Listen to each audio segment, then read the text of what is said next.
यार ये मैंने एक नेट मीटर लगवाया है जिसके बारे में मैं आपको बताऊंगा तफसील से। ये नेट मीटर ज़ाहिर है सोलर पैनल लगा हुआ है 4.8 किलो वाट का हमारे घर पे तो ही लगा है। इसमें जो मेन चीज़ देखने वाली है वो ये है कि हम लोग कितना यूनिट सप्लाई कर रहे हैं और कितने यूनिट वापदा से ले रहे हैं।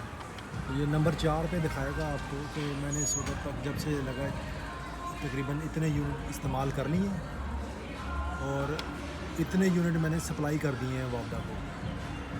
ठीक है, ये थोड़ा सा सेटिंग के अंदर चेंजिंग करनी है तो हमारी कंजम्पशन जो है वो थोड़ी बढ़ जाएगी। और वैसे भी आजकल सर्दियाँ हैं तो कंजम्पशन जो है वो कम हो रही है और सप्लाई भी थोड़ी कम है क्योंकि दिन छोटा होता है। लेकिन बहरहाल ये थोड़ा सा इंट्रोडक्शन था नेट मीटर का कि नेट मीटर दिखता कैसा है और इसके फंक्शन क्या है। इसमें टोटल जो है कोई 32 तक